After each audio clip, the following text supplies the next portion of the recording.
Are we ready? You ready?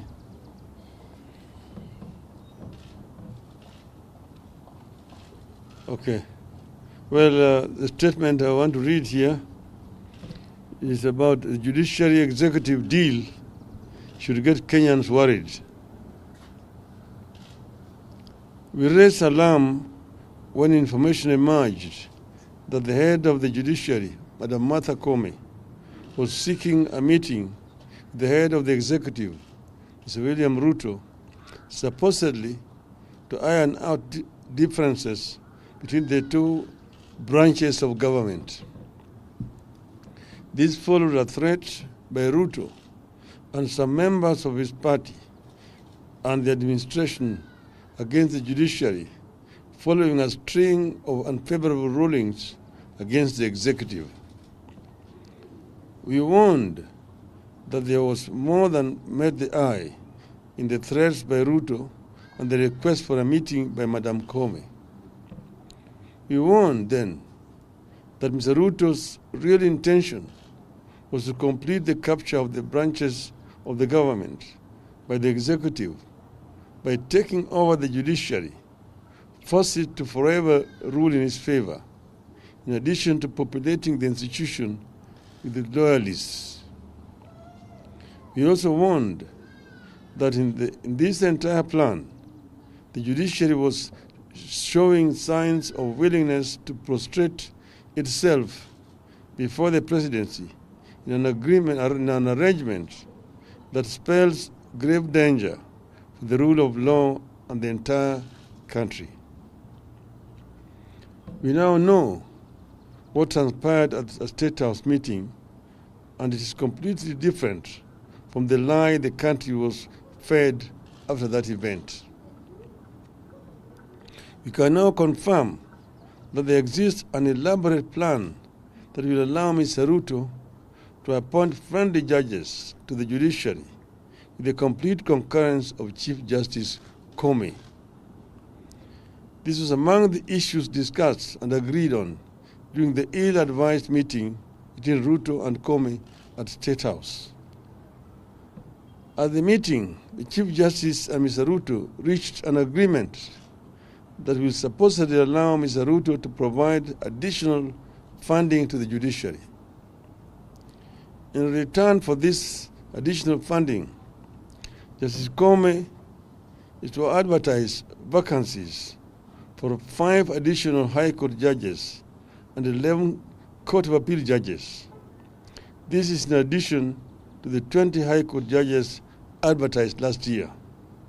As a matter of fact, the advertisement of the 11 judges has just been done today. It is in today's Gazette.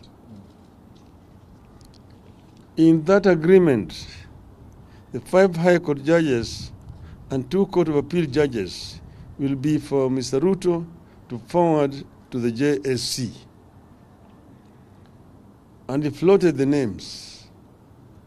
Immediate former IBC chairman, Mr. Wafula Chebukati, and former IBC chairman, Ahmed Isaac Hassan, are to be appointed as Court of Appeal judges, with Chebukati later being elevated as the Chief Justice before the 2027 general elections. The targeting of the High Court and the Court of Appeal by Ruto is intentional. The administration believes it has completely captured the Supreme Court and now wants to target the problematic lower courts by stuffing them with loyalists with the cooperation of the Chief Justice.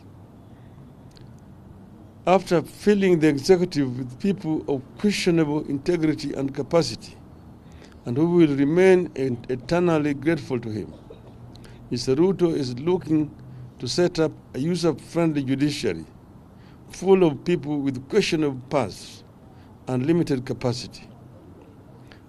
And unfortunately, the Chief Justice is gladly smiling along and playing the ball. Officially, Mr. Ruto is supposed to have agreed to give additional funding to the judiciary. That is a cover-up. The judiciary does not draw any funding from the executive or state house.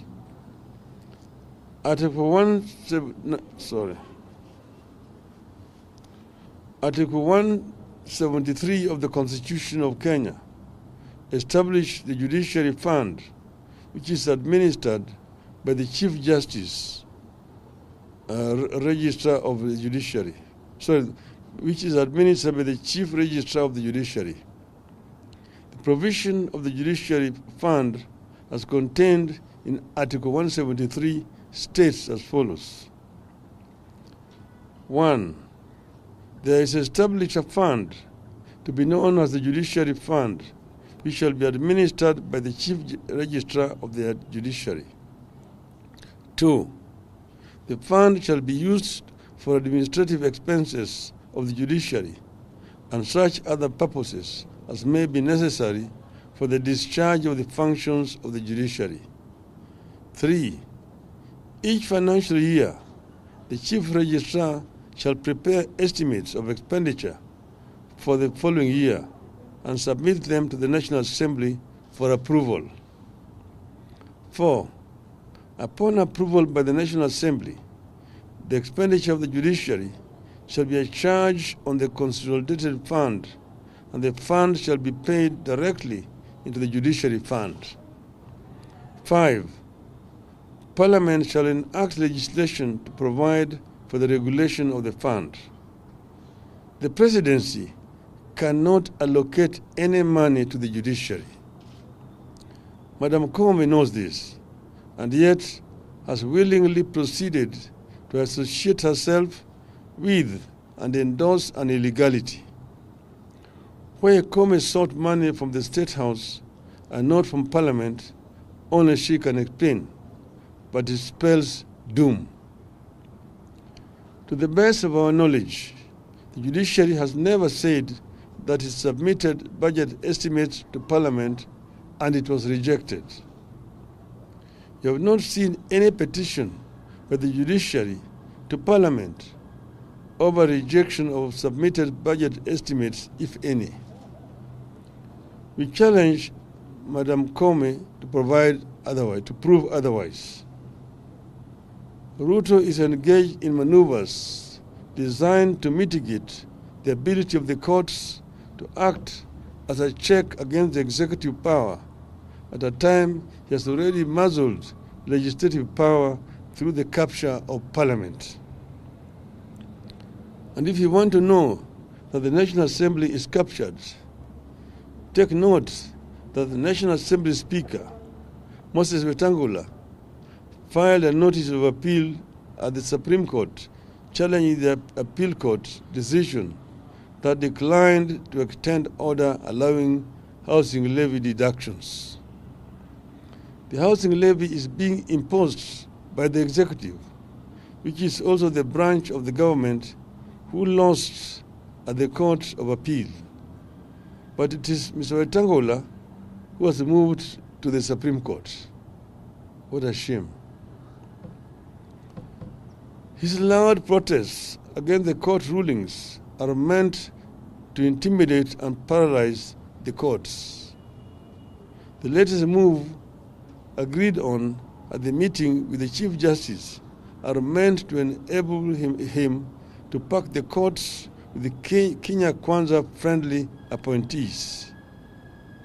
The scheme is further meant to transfer certain judges from the courts to the IBC so that Ruto has a grip on the courts and the election management body as well. Where this country goes from here, should Ruto complete his intended capture of all branches of the government, should be everyone's worry. The capture of the judiciary, of all institutions, the beginning of a steady descent into anarchy. It is the beginning of the embrace of the law of the jungle instead of the rule of law. Impunity and capture of independent institutions by a corrupt executive is what drove Kenya to war in 2007-2008. A repeat exercise seems to be underway, and the results might not be different. And Kenyans have been here before. Still, when the Judicial Service Commission advertises vacancies next week, Kenyans will know what it means and who will get the jobs. It means 5 new judges picked by Mr. Ruto for the High Court and 2 judges in the name of Chebukati and Hassan, equally picked by Ruto. And the descent into the abyss will get a new momentum. In the meantime, we challenge Mr. Ruto and Madam Koome to tell the truth about their meeting. End of statement. Swali. Self.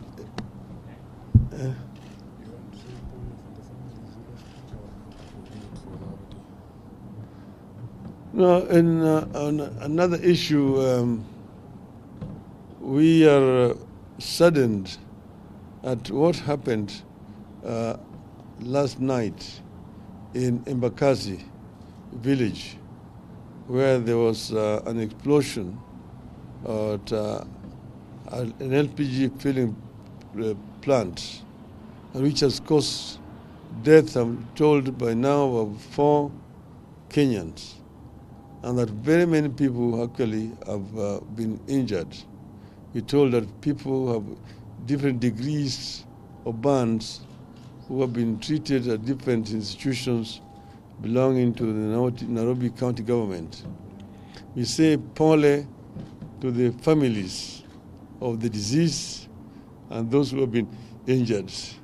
We are with them at this very difficult time, but importantly, we want a proper investigation to be carried out about these illegal activities which is being carried out in the residential areas where people live, which end up with this kind of losses here. And we urge Parliament to get involved with this. Thank you. Thank you. Thank you.